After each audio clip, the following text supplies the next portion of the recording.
We're not through yet. 7 days a week. You'll be amazed at what my Auric XL, even at 8.5 pounds, picked up. Call us now. Call us now. Call now, and I'll also send you my Auric compact vacuum absolutely free. Your credit card ready. Hey, hello. Hey, can you hear me? Hey, can you hear me? Hello? Hey.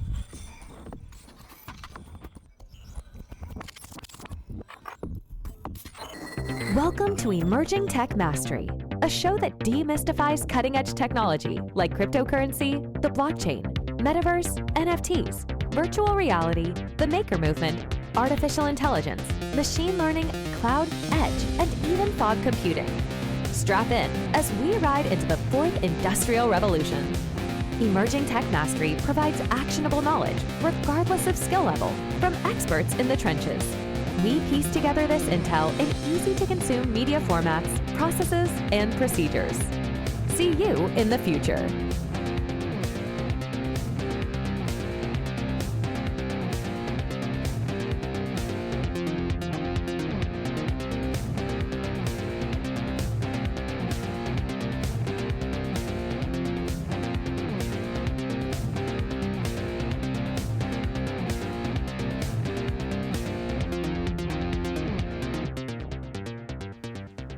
Hey everybody, Aaron here with Emerging Tech Mastery for the AWE 2023 recap, review, reflections, and just overall takeaways. So I'd say the number one insight was you really felt the flexing, if you will, of augmented reality, AR, specifically the headsets. In fact, it was overwhelmingly so, and yeah, you could almost have called it headset con, right? But not to make light of how cool everything was. There's been some great people like Mixed Reality TV that went to each booth and did really awesome video demos, so I almost want to direct you to them, and we'll have some extensive show notes for this one, I promise you, because there's so much information between the talks, and that alone could keep you busy for probably about a week or maybe more. But I think that you may not have had a chance to see things with just the talks. So that's where someone like the Mixed Reality YouTube channel are doing absolutely fantastic work. So feel free to check them out to learn more about how it all looked.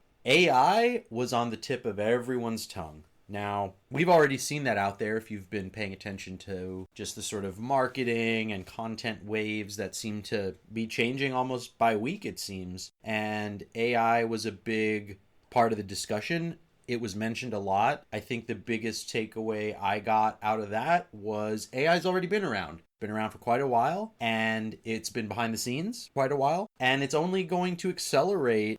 XR is actually being called the interface for AI. So AI, if anything, seems to be intertwining quite nicely with the XR industry. Another insight was everyone, and I mean everyone, you could just overhear a random conversation on the side. You could talk to random people who have been in the industry a while, and everybody, it seemed like, was wondering what Apple was going to do. And well, now we actually know with their headsets. So it was kind of nice for Apple to get this announcement done because there was so much, let's just call it psychic space, taken up by what's this announcement going to be. So I did notice that. As far as demographics of usual tech conferences, which typically tend to be predominantly male and, tech nerds, there were all types of people at this event. There were people from different countries. There were women and other demographics. Basically, everyone was welcome. You could really see it. You could feel it. It was literally anyone you could imagine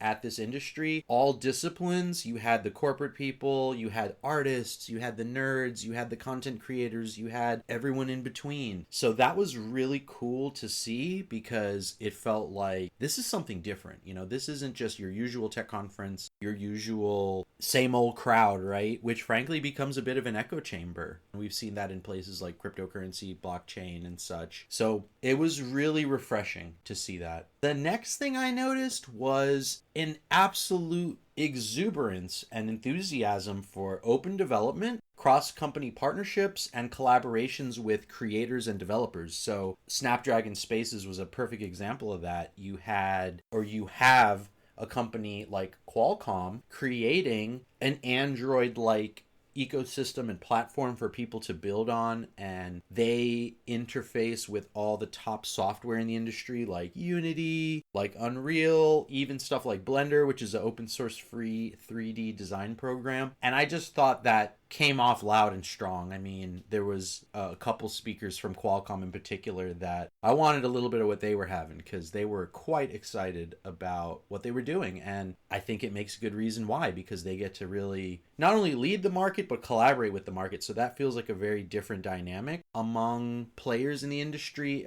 You know, it really did feel like you have small players, medium players, big players, startups, corporations that were all intertwined and there was an interplay. Like at times it felt like the big corporations were almost like the small guy, and they were giving a lot of presence to sort of these newcomers and innovators that are creating pretty amazing things. So I think that was definitely a pretty powerful, just more collaborative, even on a business level, because I feel like you see so much of the opposite out there. And look at something like, I keep bringing it up, but it's kind of a fresh industry. I've been covering crypto because, you have the banks and the government. I mean, it's a little bit of a different situation there, because we're talking about what is money, what is the nature of money, who controls it. There's so many issues that are beyond the scope of this discussion, but you just don't have that with XR. And I really kind of appreciated that.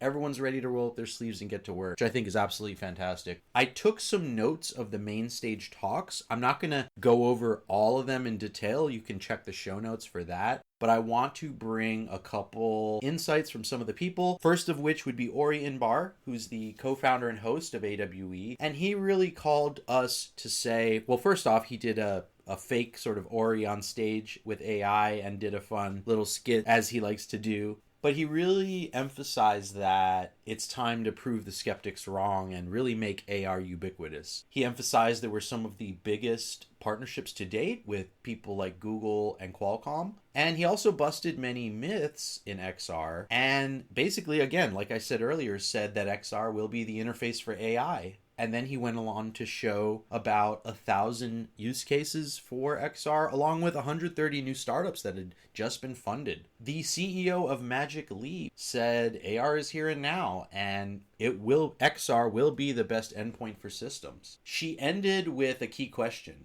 what can the tools do for us today? There was a panel where they were discussing metaverse and AR and mentioned that there's a big debate about overlay versus pass-through with AR headsets. And we saw that Apple did a pass-through, but overlay is where you're wearing glasses and things are attached or added on to the world in front of us, right? So they didn't go too deep into that on this panel in particular, but I did note that that was a really cool concept that I'd like to dig more into about pass-through versus overlay. I do think that is, that's getting into the technical weeds that we like here about what is not only the tech behind it, but how is it being used.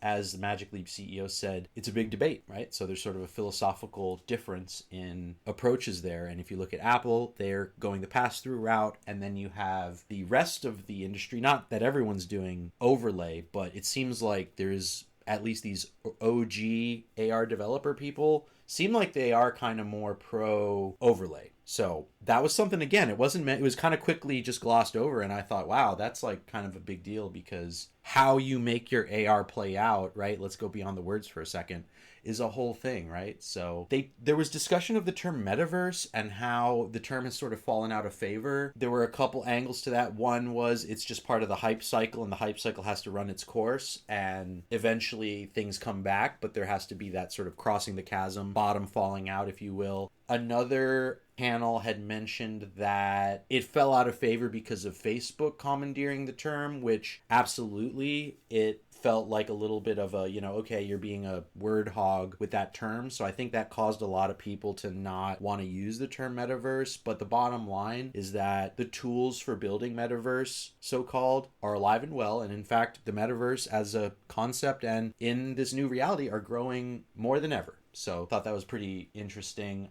Another interesting panel had folks from a company called Axon, Walmart, and the Veterans Health Department. And Axon mentioned working with law enforcement where they would teach police about things like empathy and understanding mental health, schizophrenia, in an effort to reduce negative outcomes. And they actually said, the panelists said, that there were many police officers that had a little bit of a wake-up moment from seeing those experiences. So that's a huge positive of basically what they said was trying to avoid more situations of what we see on TV, on YouTube, online, where there's really bad situations involving police officers. So at first I was thinking, oh geez, what are they gonna be doing with XR and that crowd? But I ended up actually being pretty impressed with not just using XR with law enforcement, but actually having a really positive impact. Frankly, it seems like it will make the world a better place, which is definitely a good thing. The Veterans Health Department helped reduce pain in patients using basically distractive therapy is what they called it. And I thought that was really neat because that, yet again, another real example of people being helped in a big way. And it's basically just creating good things. Walmart also surprised me because they basically said that they are embracing developers and creatives. They're looking at the future while working with what they have today. Also note where they look at OpEx versus CapEx as a preference for rolling out devices to scale. So this means leasing equipment instead of buying it or owning it outright, because they want to basically have a certain level of accounting. You know how corporations do things differently because they're at a much bigger scale. So they don't want to own 100 devices. They would rather lease them and then evergreen them. So essentially turn them over to some better tech in 2 or 3 years, and everything's very predictable because all the costs are worked out in terms of how much the tech costs. And then, amortization. I didn't do good in accounting, but I remember a few words. So you can sort of account for how much that equipment reduces in value. So there's this whole projection. And if there's any accounting people out there, you know what I'm talking about. I thought that was really neat to just hear from someone like Walmart.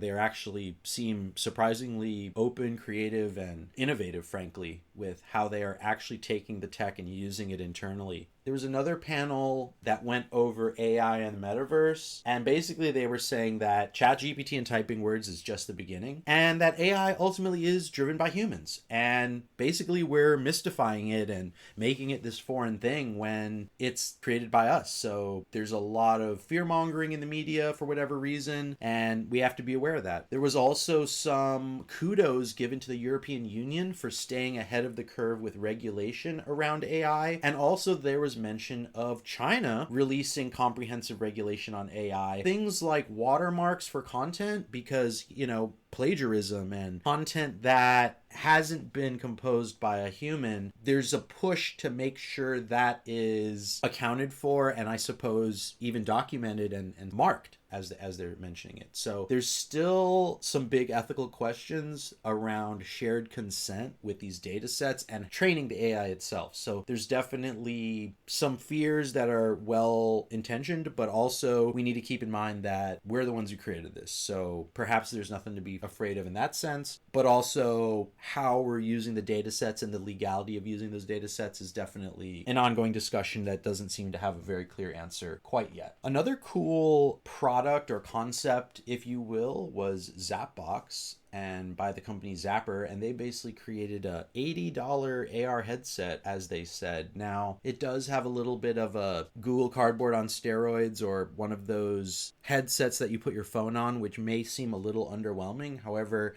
it was cool to see someone trying to bring a more reasonable price point. Yes, there were some sort of immersion and how good is it? Putting all that aside for a second, it is pretty neat to see something at that price point brought to bear. So that was really cool to see. And I think the final thought there should come from the one and only John Rigatello, who is the CEO of Unity. And he said some very interesting things. Number one, XR is at an inflection point, part of the drinking game, take your shot. But he basically said 6 years ago that it was not a good time to build a business in, at the time, VR. But now he sort of backtracked from that statement and said, you know what, this is a great time to build a business, and that great new companies are built during transitions, and we are in one. And ultimately, ultimately, he implored that agency, intimacy, and power are key elements to positive user experience for people creating immersive experiences. So I think that will sum up my solo quick reflection here, because we do have about another 50 or so minute chat with Eric. And let's jump into that right now. And I'm here with our immersive technology correspondent, expert, and instigator for checking out the industry. And that would be Eric Azaris. Thank you, Eric Azaris, for coming back on the show. And thank you for the nudge to check out AWE, the Augmented World Expo 2023, which just took place in Santa Clara, California. That would be Northern California. And we had a great time, and we're going to talk about it. So, Eric, thanks for coming on again and helping us go into more metaverse rabbit holes and immersive tech discussions. Hey, thanks, Aaron. Happy to be here. And wow, that was a fun time. It was just a whirlwind of information and in community building. Really, that was half the fun. I was actually talking with somebody afterwards, and he described it as, yeah, this is like going to summer camp for XR. You get to see all the friendly people and get to see all the people involved in the community. And yeah, he described it as going out off to camp and being with like-minded people. So I thought that was a very accurate way of putting it, because it was such a positive experience. Wow, that's going to be a tough headline to top. I feel like he already summed up the show. We don't even need to go into this hour-long discussion or whatever. All but right. Thanks everybody for listening. Yep, thanks. Have a great day.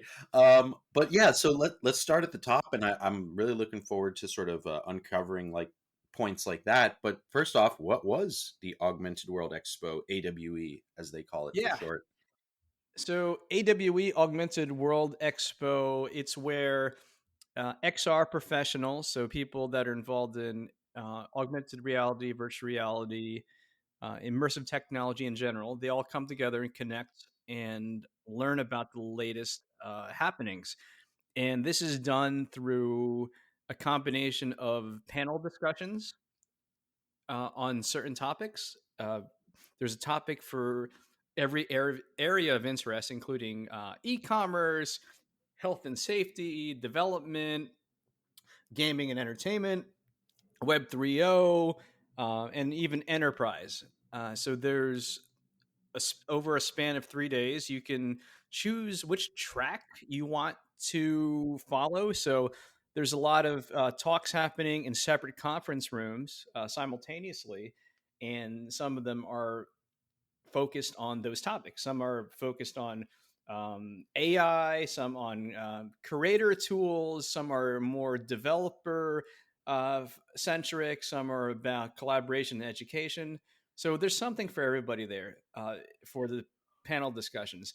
And then on another section of the exhibition hall or of the conference center, there's an exhibition hall, and that is like a playground where you get to walk around and see all the exhibitors showing off their latest technology.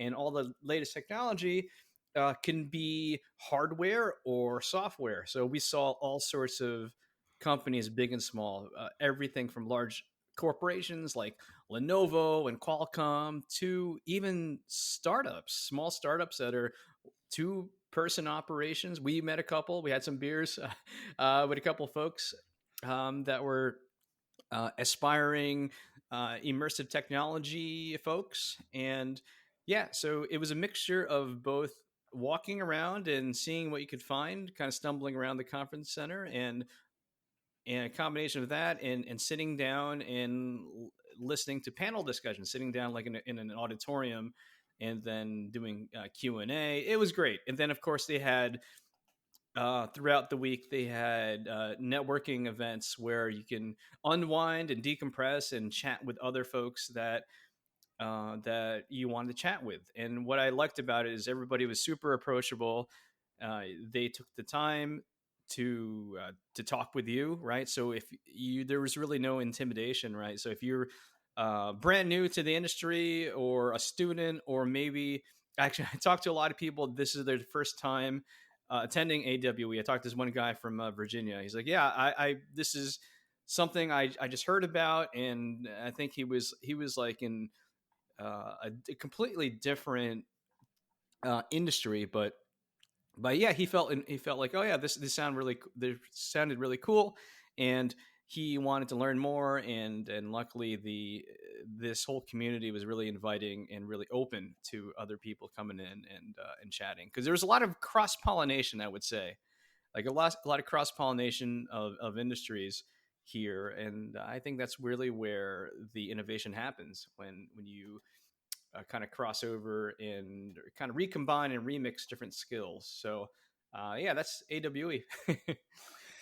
Awesome. Well, you're jumping into sort of the next question, which is, what were the reactions to it? And I just really quick want to tee this up by, I really think you laid a good groundwork there of what you just said. Many sessions, the main stage, you hear the big names and the big corporations, but then there was just as much, maybe even more, sharing the microphone with Yep. smaller players. And I just found the coopetition, collaboration, maybe even just straight cooperation, just quite incredible, because again, maybe I just haven't looked out there as much as I could or should. Again, I was telling you before we recorded, is this just the love fest, honeymoon stage where everyone is like really good friends and working together, and I'm kind of wondering when everyone's going to get upset at each other? But right now it seems like a really peaceful and harmonious time where everyone's working together. I got the sense that people were happy to be there, lots of smiles, lots of excitement, lots of cool things to show off, which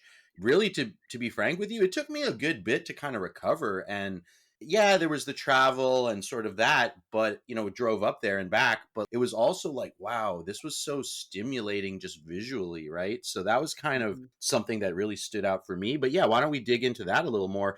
Tell us a little more about your reactions to AW as a whole. Building on what you just mentioned, it seemed like everybody was really cooperative at this stage because everything is all brand new. It's all a very nascent technology. So if another company is a success, that is a win for everybody else. It's that whole phrase of a rising tide lifts all boats. All the different boats are the different companies that are in the XR industry. So I think that's why we are experiencing this love fest honeymoon at the moment. But as far as general reaction, yeah, it was combination of hardware and software, enterprise and consumer. So just to give everyone a sense of what we saw, what we witnessed at the expo hall, the exposition hall, there was everything from hardware. So that could be virtual reality, like haptic feedback suits, and there was that one company that had VR shoes that were you could simulate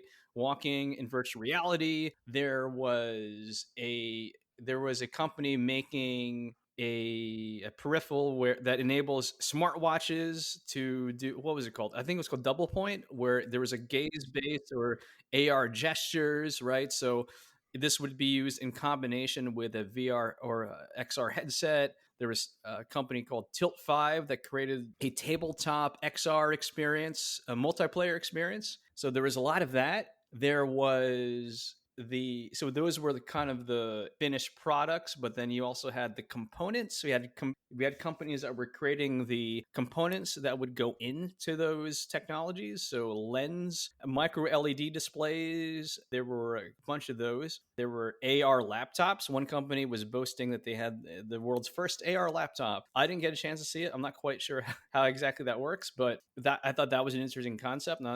Nonetheless, there were 3D displays. So that's what we saw on the hardware and peripheral side. Then, of course, there was the software side. So what was really interesting was Niantic had a pretty big presence there. They had a pretty big, I think they had a dedicated like ballroom, right? Yeah. And then Snapdragon, Qualcomm, they were promoting their platform. They were really encouraging developers to get involved and play around with their tools.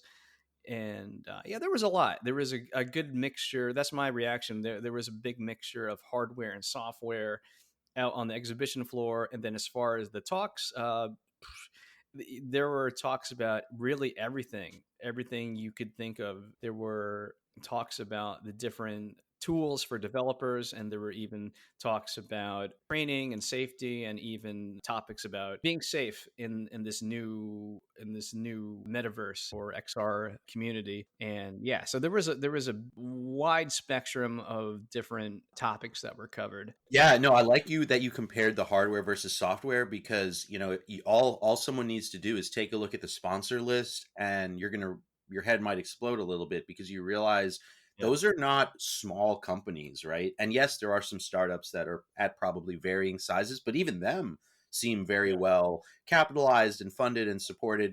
Just the way that the whole industry is set up is really, frankly, stunning. I mean, there's so much cooperation, competition, collaboration, like I said. Not to mention, this is something, really quick kind of digression here, I guess, to sort of VR, the VR 2017 heyday, which you were involved in and I was involved in, got sucked up in. And I just want to kind of draw a really quick distinction, which is like, wow, I really feel like the industry has learned, because, you were there in 2017, I was there. And you know what? You really felt that lack of industry support, the lack of, frankly, being able to do more than just VR. Nothing against VR, virtual reality. Virtual reality is freaking fantastic. Frankly, has been an OG, has led the way. If you listen to our other shows, you've heard some of our stories about the arcades and how it's been there really this whole time. But now another keyword I heard at least 3 times, maybe that could be a drinking game. Anytime someone says inflection point, take a shot. But I heard inflection point several times from a bunch of different people. So I want to really quick get your thoughts there on what is your take on sort of 2017 VR versus now, because it seems so different in a positive way. But I mean, what's your comparison there? Yeah, I think that's spot on, because wow, 2017, so that was 5 years ago. I feel like you were kind of left hanging out to dry if you were a smaller company, right? You would have to build a lot of stuff from the ground up. But nowadays, you have software development kits that you can use that these bigger companies are opening up, right? In a way, it's like open source software, right? Where you don't have to start from scratch. You can basically stand on the shoulders of giants and for free, right? So the barrier to entry is much lower. If you wanted to start your own XR startup next week, or want to at least experiment and get involved, you can do that. You don't have to take out your credit card at all. You can, and you don't have to necessarily get like a super state-of-the-art computer. You can just use probably the laptop you're using right now. Heck, you can use your Mac computer. You don't need a PC, to be honest. Yeah, so I would say that the barrier to entry to get involved, that has lowered. So, and thanks to some of the larger companies, I know we always hate on the larger companies, but they are opening up the doors or opening up opportunity. Now they have their own reasons why they want you to get involved, because they want to eventually get sell services to you or have you purchase their hardware, and that's fine, right? But yeah, you do need that. So like that's what I would say would be the difference. 2017, you're kind of, well, if you don't know someone who knows somebody, or if you're not already in the industry and you're kind of starting out in your garage, you will have a very difficult time. But in 2023, I feel that with the rise of open source software and AI, and also the accessibility, like for example, like a lot of companies, software companies, if you went to go do a demo at they're using Magic Leap glasses, and they didn't make those glasses themselves, but the Magic Leap allowed them special access to their hardware. The same with Qualcomm Snapdragon platform and Lenovo's glasses. There was Xreal. We met some developers that are using Unity to create software for the Xreal glasses. And then there's also the Unreal Engine. And by the way, those are free tools. And I'm sure, Aaron, you're going to include those in the notes. All the free tools that everyone can use. Unity, Game Engine, Unreal, Blender. Blender is completely free. You just need a certain amount of hard drive space, and you can start 3D modeling right now, and it'll finish downloading, installing by the time this podcast is over. So I think it's really easier to get involved. Yeah, that's a great breakdown, what you said. And I'm glad you brought up Blender, because I wasn't sure quite where to put this in the show, but I'm glad you started sharing some tips, which was that they were actually saying, hey, use Blender instead of Unreal or Unity, or frankly, if you're really in this, you're probably using all of them. But I thought that was such a cool point to say, you can operate with all these different tools, as you said, most are pretty much free open source. And the ones that aren't, it seems like if you go to these companies, they are willing to open doors. There's Yeah. all kinds of funds and grants and corporate people that are tasked with developer ecosystems. Aren't people worried about, kind of that 30 years ago mentality? Aren't people worried about their information being, sort of poached or taken, or someone's going to copy what they're doing? Or is it more like, no, we are happy to openly share because when we build this ecosystem, we're going to have strength and robustness from actually the community? It's almost like, I don't know, man, someone went to Burning Man and took some stuff, because these insights and the way that these companies are operating is very night and day from what I've remembered about the Yeah. past companies and such, including even people like Microsoft, who kind of were in that older boat of an old way. So yeah, what are your thoughts there? Yeah, I think that it's very strategic what the larger companies that have the resources to create the headsets, right? So they have access to all the and the funds to manufacture, headsets with optical displays and using special chipsets and everything like that. So yeah, they are strategically opening up or giving access to aspiring developers, small, medium-sized companies, strategically, because we sitting down here, if you're a small company or a student, you can't just go and start welding together your own headset. It's very expensive to do that, right? To manufacture that on your own. But what's not expensive is opening up a text editor and starting to develop code to build on top of those hardware technologies. So it's great to see companies, large companies that are allowing access to kind of tap into those resources, to tap in to hardware, because yeah, the all the hardware they're making, it's got to come from somewhere, right? And some of the best ideas, they're not going to come from like a corporate office building. They're going to come from the the rugged kids, or yeah, or students, or the aspiring out of the box thinkers that are with the crazy hair and the hoodies, right? That's where the wacky and innovative stuff's going to come from. And I think the corporations, they know that, right? So they're really enabling the crazy thinkers to do what they do best. So I think that's what's going on there. Yeah, I like what you said there. It's kind of like, how do you interface, people that, when I look at corporate, I'm like, it's almost like we're offloading management to these companies, because it's like they're really good at management. They're really good at pushing these initiatives. They're really good at speaking. I mean, geez, I'm like about to buy like a whole truckload of ice as an Eskimo here. Some of these speakers were just so good. I'm like, yeah, I'm about to literally like sell all my organs for XR and like buy ice as an Eskimo, like seriously, because that's where I actually do think there is, I'm kind of joking, but also no, there was a really good sort of interplay between those two parties, which, frankly, in a lot of other contexts, like, not to go in the time machine here, but think about stuff like Napster, or, this whole sharing of music, which, I understand was, private property that was copyrighted. And so the industry got pretty upset about that. But now there's so many more, I think, opportunities and maybe even understanding on the part of these corporations. They realize the bigger picture, probably in great part due to people like Apple and Android, who have built amazing developer ecosystems. So I do like that people have taken note and seem to have learned. Really, one thing you mentioned that I thought was really cool during one of our conversations was the differences between 2022 and 2023. And I feel like only the seasoned attendee might have picked up on this, but can you tell us a little bit about some of your insights there? Yeah. Yeah, I mean, I've been to AWE twice, so that makes me a seasoned attendee. Well, yeah. So, yeah, last year, 2022 versus this year, 2023.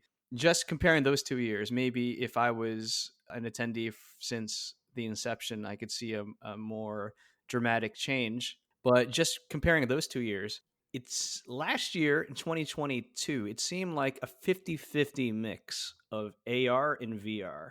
This year, it seemed like it was leaning more towards AR. And by AR, I mean, augmented reality and XR. So basically overlaying digital stuff on the real world, not replacing your reality completely with VR. So I'd say this year it was 80% AR and VR and 20% VR.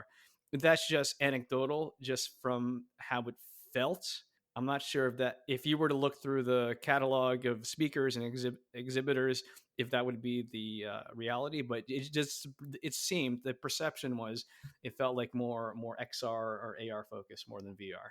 And some other differences. Well, I felt like this year the companies were really maturing, or some companies were maturing past the, hey, this is augmented reality, this is a quick fun demo. I think they were maturing past the hype, and this is cool, this is novel, the novelty of it, and trying to actually monetize. Right, it sounds crazy, but yeah, trying to actually monetize this and discover the best business model for how to actually make money in this industry. Is it working with other companies? Is it through advertising? Is it through advertising campaigns, subscription models, that type of thing? So I felt like this year there was a lot more of that, a lot more business type talk about commerce and monetizing XR.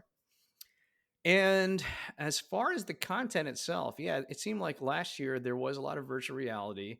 But this year there was a lot more what they call spatial computing. So that's another phrase to add to the glossary there. Spatial computing, and that's an umbrella term where it's anything that involves the ability to interact and overlay digital information in the real world. So that sounds a lot like XR and augmented reality, but I guess the umbrella term they use is for all the technologies related to that is spatial computing. So that can also involve Google Maps type of technologies, or augmented reality, or even Pokemon Go type of reality technology. And then this year, another theme that I thought came up over and over again was the idea of digitization of the real world into the computer, right? Going from the physical to the virtual is what one company called it. I think it was Sony. Going from analog to digital, going from real world to metaverse. So that was a theme that was a common thread throughout a lot of different companies and tracks, right? So if whether it was digital twins or photogrammetry or volumetric captures or VR or XR, if you were to play the drinking game of take a shot every time somebody said this or that, I was actually watching some of the recap videos, and a lot of companies were like, oh yeah, I actually made a list. Hold on, maybe we should make a bingo card for next time. But the words immersive, intuitive, real time, present, and scale. So I was like, I kept on hearing those words over and over again. We must make immersive, intuitive, real time scaling for genuine human interaction. So yeah, so they're really focusing on somehow getting to that point where the content is more realistic, quote unquote, right? Because for some people that are just jumping into it, they see AR or VR, and then they see, they put on the glasses, and then they see something that resembles GoldenEye 64 from Nintendo 64. They're like, hey, wait, what is this? What the heck is this? What happened to this hyper realistic, like Ready Player One virtual reality experience, like it's the holodeck, right? And from Star Trek.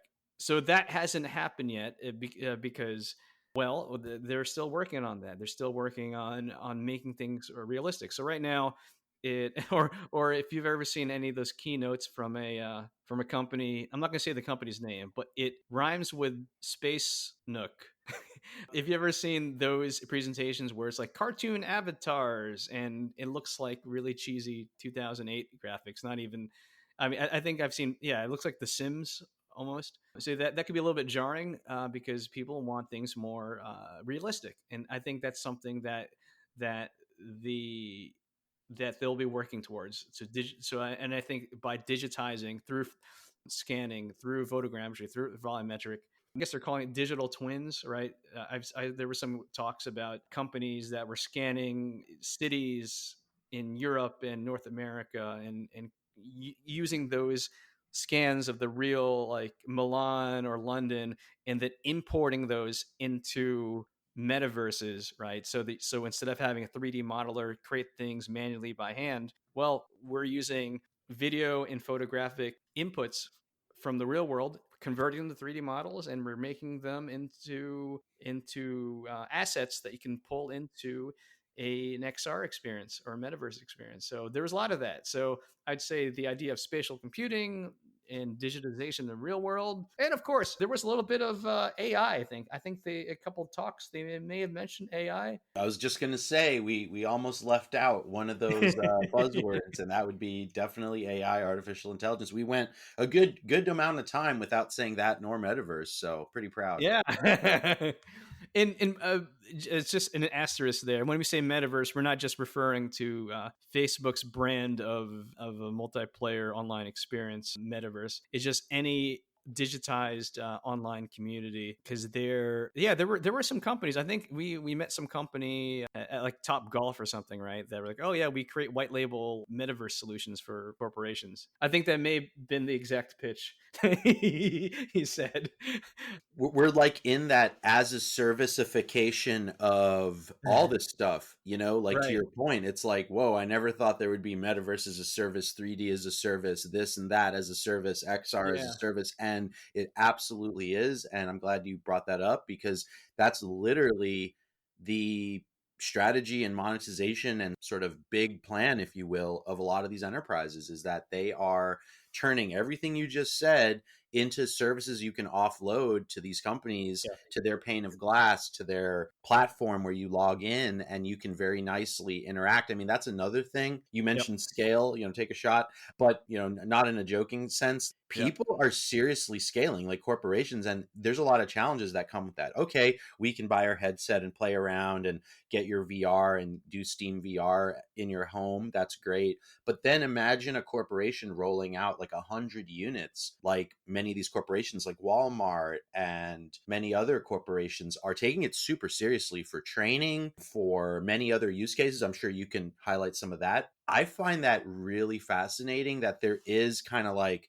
I guess the industry is growing up, right? No more tinkering. I mean, not no more tinkering. There's plenty of tinkering. But what I mean is there's real businesses, there's real services, there's real offerings being built around this. Yeah, that's right. That's exactly right. I think it is, like we talked about earlier, it is maturing, and they're figuring out ways to make this into a service, right? Because I think once one company or one group or whoever collectively figures it out, it's kind of like how making a website is easy nowadays. You don't need to know HTML necessarily. There's a lot of push button publishing tools out there. There's Wix and there's Squarespace and WordPress and all sorts of tools. It used to be like 15 years ago, you'd have to know how to code, but now, no, you really don't have to at all. You just drag and drop. It's not quite as easy in augmented reality XR, but it actually kind of is. There's a lot of kits out there, software development kits, where you just watch a 10-minute, 15-minute crash course on a YouTube channel on how to get started with Unity or Unreal, or how to do 3D modeling, basic 3D modeling in Blender. And you can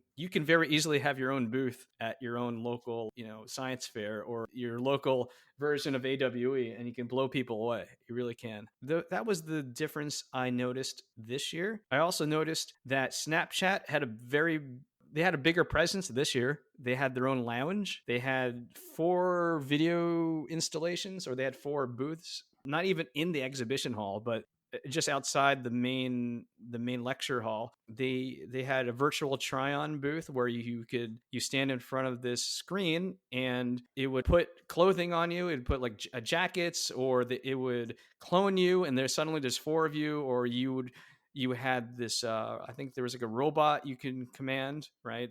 You could move around, and you could see it displayed on a display, on the digital display. There was a virtual try-on for shoes. So if you stuck your foot out, and then you could try on different sneakers and boots. There was also a virtual makeup mirror, so you could try out different colors and different types of, I'm not really a makeup expert, but you can try out all different types of styles. Yeah, so Snapchat had a bigger presence this year. Niantic, as we mentioned earlier, had its own ballroom because they were promoting their services. Now, for those that don't know, Niantic, they're the company behind Pokemon Go. Yeah, they're opening up their software development kit to allow other people to create their own version of Pokemon Go. And how crazy is that, right? So they've done all the heavy lifting for you. So if you want to create your own multiplayer a geo-based game, you can do that. Like they have the template ready for you to go. You just got to drag and drop your assets in there. So if you want to create your own like Pokemon Go, but like replace it with dinosaurs, you can do that. You can do that right now. So and create your own game really. So yeah, basically it's 80% there done for you, right? So that's crazy because that was like the phenomenon a couple of years ago, right? Or it still is Pokemon Go. So there's that. TikTok was notably absent this year. Last year they had a massive booth on the show floor, but there was no talk of TikTok this year. Last year they were promoting their creator tools, but I feel like that part of that section of the exhibition floor was replaced by Xreal. If you remember Xreal, they had their street team there. They had the hip young Gen Z spokespeople trying to bring you in. They've got the swag, they've got the free giveaways, and I think they had a really big presence there. I still have my pink glasses and tote bag and T-shirt that I got from the booth, and yeah, they were really pushing hard and promoting hard, and understandably so because it's a pretty cool set of AR glasses that we tried out. Super lightweight and it was comfortable to wear, and I think they had couple demos right where you could try playing. I think it was a Nintendo Switch game with the AR glasses, and then there was another one where you do like some type of digital painting, or there was something you could do with your hand gestures. So that was kind of neat. We're getting there. Like, imagine you put on glasses and it's like Times Square, like Yeah. floating in air. We're literally at that They Live, Right. movie scene Yeah. where put on the glasses and you kind of see, Yeah. maybe not necessarily what things for what they are. I'm sure that'll be a separate program that someone will create. Maybe someone should do that, matter of fact. But Yeah. it's in the air. It's like, it was just like, Right. there was just air, and now you put on these glasses, and it kind of reminded me, particularly the demo they were showing of like a concert, or like this is the stock market, or like, it really is like that next generation of display. And one thing that was said a lot, and I kind of want to tie AI back in here, was XR is the interface for AI. I would just say XR is the interface for the future. Forget about AI, because I don't think AI is going to be talked about as much once it kind of becomes like electricity and we just turn on the light and it's there. Yeah. Because I would love to hear your thoughts on sort of the AI, the hype, and sort of your take on Yeah. it. It was really cool to just see something. Okay, here's a floating display that looks really cool. Yeah.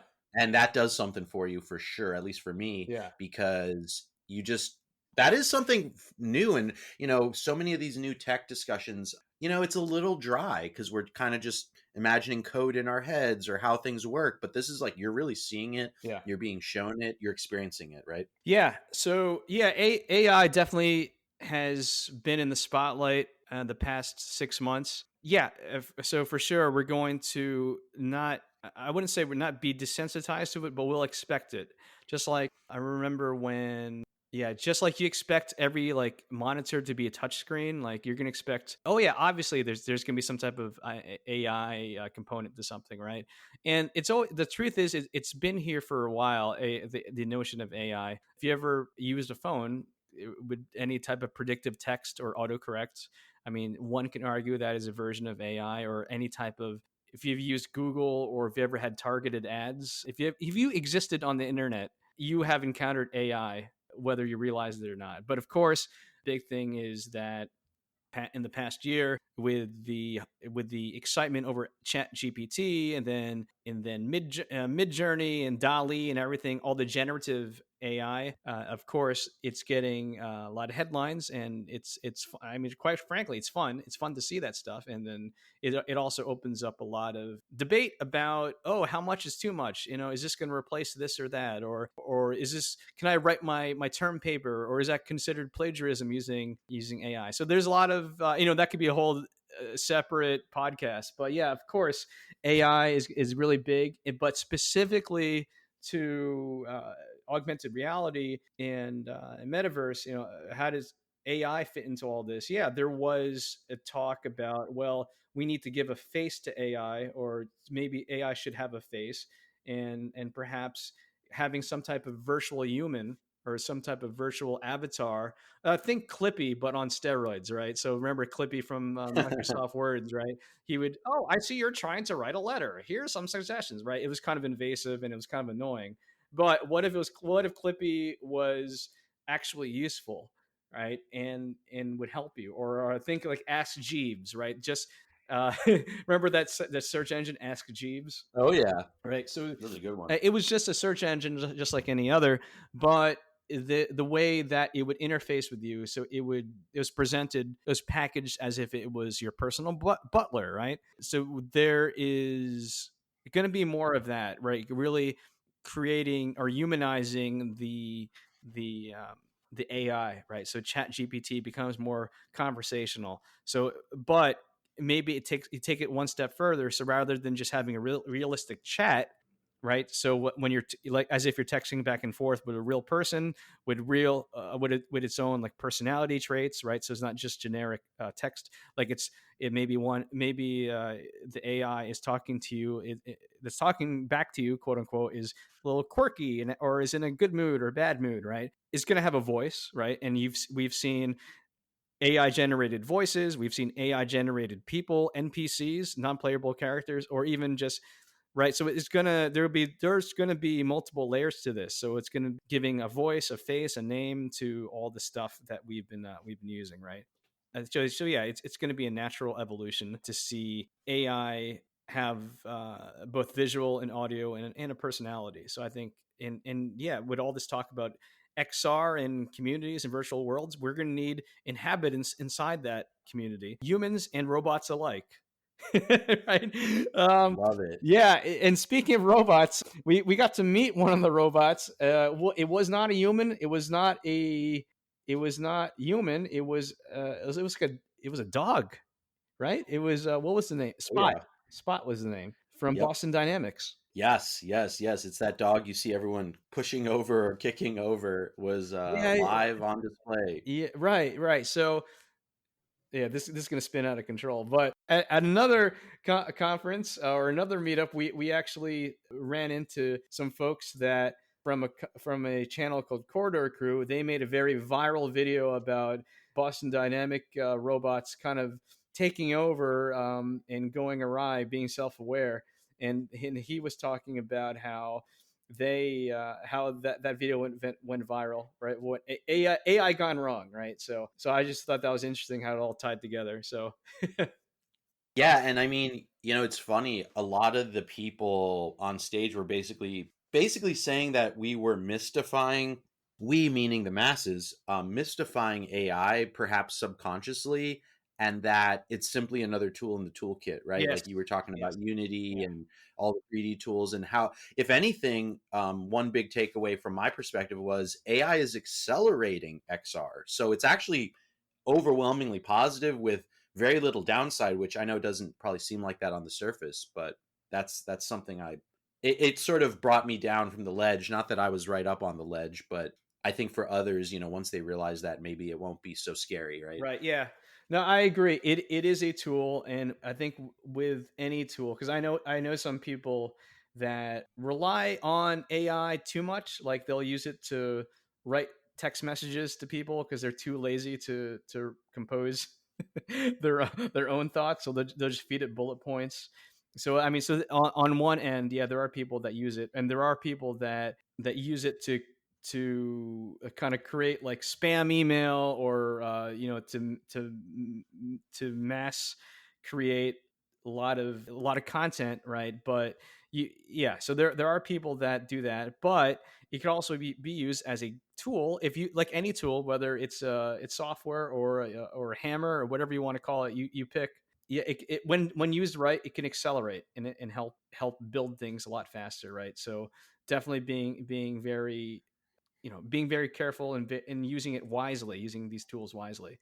Before we know it, it'll be behind the scenes. You turn on, the light switch and the light comes on. Oh, that was AI involved, right? And I Right. think that's kind of the takeaway I heard from you. Like things like, oh, like your text is being finished by the phone or like Yeah. Gmail now, right? So Yes.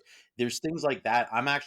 It's actually the reverse for me. I'm actually noticing more places AI has been this whole time Right. rather than looking at these sort of new tools like Chat GPT or the generative AI. Yeah. I'm actually kind of like, well, wait a minute. Like it's almost like a great lesson for where has AI been this whole time? Like you said, that could be a whole nother show Right. along with the ethics. Yeah. That was really interesting seeing AI incorporated throughout the booths and throughout the lectures. And I'm gonna give a hot take about the difference between 2022 and 2023. I thought the demo playground area of the exhibition hall was not as good this year. Ooh, I put okay. it. There was a section towards the back where you can go into flight simulators and you could try out different multiplayer XR experiences and VR simulate. There was that one. Gosh, this thing's gonna haunt my dreams, and I think you know what I'm gonna talk about. What I'm about to bring up. There was that one like VR experience in the corner, and it looked like it was assembled by like a pile of like spines and bones and rib cages, right? Right, it looked like Yep. something out of a horror movie, some cannibals put together some human bones. I don't know what the heck it was, and I guess if they're trying to make their booth memorable, I mean, this mission accomplished because I'm still talking about it. I couldn't tell you for the life of me what that VR experience was, but yeah, I found the that whole section, and and it's not just like, oh, I went walked around once and that was it. No, I was there like 5 or 6 times. Yeah, I thought it was underwhelming this year. There were a lot better demo experiences last year. I thought in the playground area last year it was even darkened and had like nice neon lights, and it was like it felt like a whole separate area. And I think here this year it was in the exhibition hall among everything else under like the halogen lights, right? But last year it had its own like dark theater kind of vibe to it, and I was walking around like a virtual production area, and I was racing drones. I was doing some drone challenges, like trying to operate drones flying around, and there were some better VR experiences. And I put myself in this like 3D teleconferencing box, right? It looks like it looked like there was like a digital version of me. So I thought it was more interesting last year. I felt like this year there were not as many good ones that were memorable, at least in my mind. But so just in case anyone from AWE is listening, and by the way, thanks. You throw great parties. If anyone from AWE is listening, don't worry.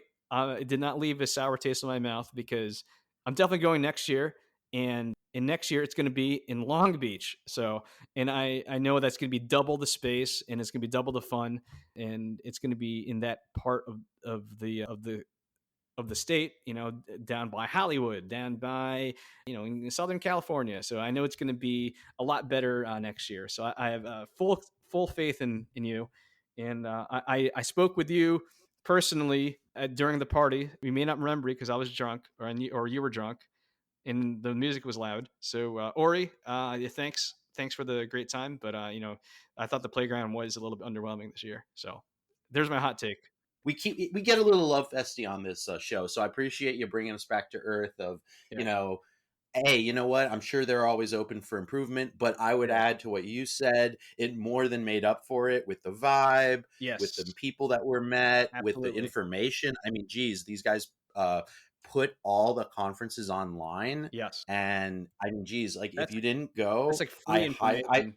It's free information, and I got to tell you, I like literally this is a week later. I'm listening to all the conferences and tracks, and I'm like, wow, I really feel like I'm there again, and Yeah. just from a sort of tuning into that channel, if you will, and getting my brain like, I'll make a challenge for anyone.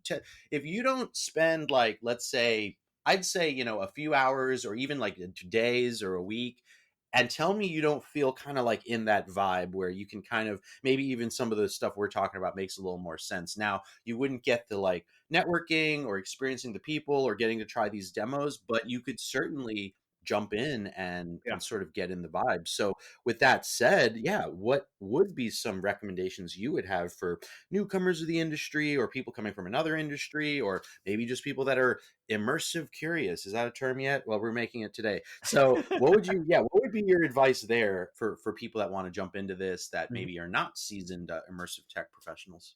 Yeah. So, like you mentioned, a lot of the talks are online, or I think all the talks are online on YouTube. It's a good way to get a sense of the content that's covered. But like you said, like there's no replacement for being there in person. The networking and the vibe. But if you are late to the party, or if you just can't afford to go, or if it's not in your part of the world, definitely check out the YouTube channel for that content. But of course, you might be excited, and you might be like, "Hey, I want to start making some VR or AR experiences right now, this very second. How do I do it? I have the sugar high. I want to get involved. No need to convince me any further, though. Then this is what you do. You can go to Unity, download Unity. That's a great game engine. It's free to download. If you want to get started, there's a lot of, and I recommend Unity because it's pretty user friendly. And a lot of the companies that we just mentioned have software development kits that play nicely with Unity. So if you want to make your own Pokemon Go, or if you want to make your own experience for XR headsets, Unity is a good way to get started. And there's a lot of free tools and tutorials online on how to get started. And that's how I got started, using Unity. Now, Unreal is another one that's an alternative to Unity. Unreal Engine is used for a lot of AAA games, but it's also free, by the way. It's free to download, and it's a good way to get started as well. A lot of popular games were created with Unreal, and so that's another way to do it. Absolutely free. Blender is a good free tool to use for 3D modeling. So the two tools I just mentioned, Unity and Unreal, those are the game engines where you can program interactive experiences. Now with Blender, that's how you can model and create content for that you would then drag into Unreal or Unity. And again, those are free, and there's plenty of tutorials and videos on how to do it. Heck, they'll even give you free templates where you just have to swap out some assets and you're ready to go. You swap out some assets, you replace the Pikachu with a Tyrannosaurus, and then you hit publish, and shazam, you got your own game. Right?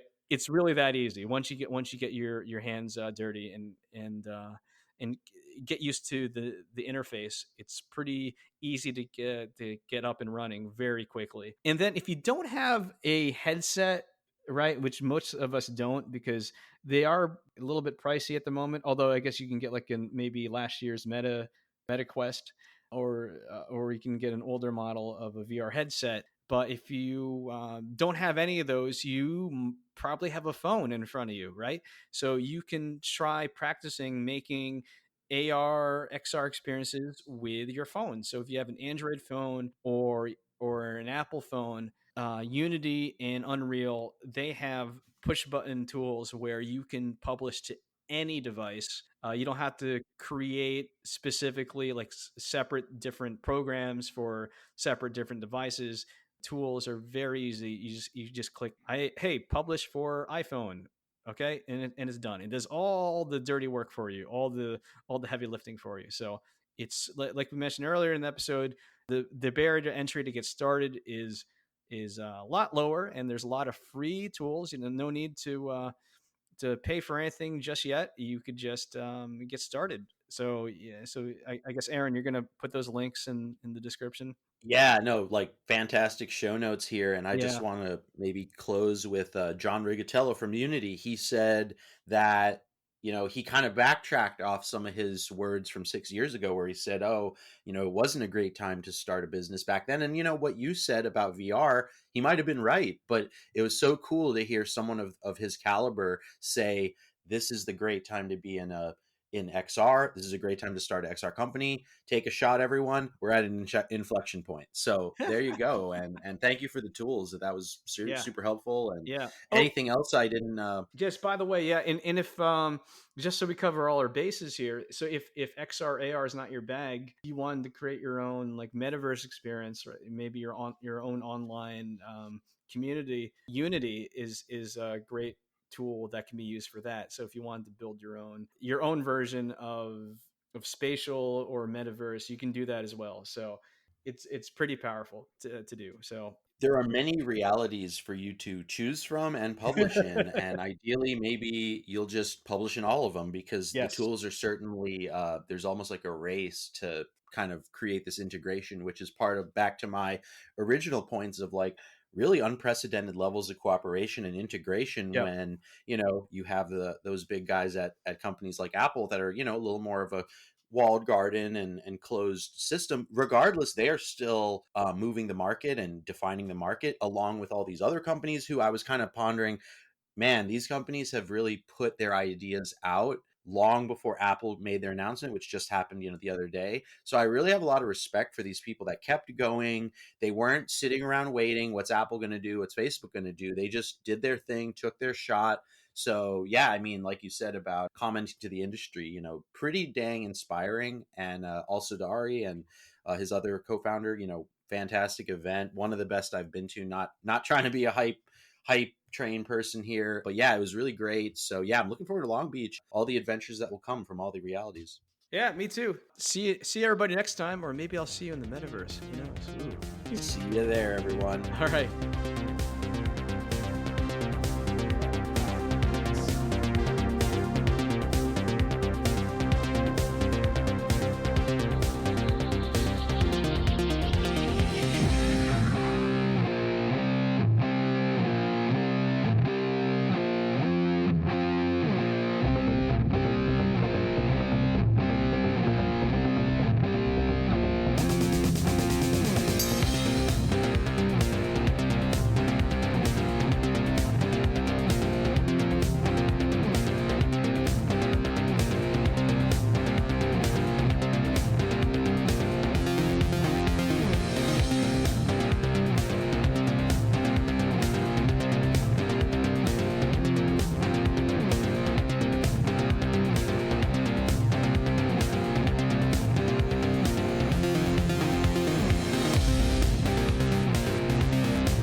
I could just sit back here and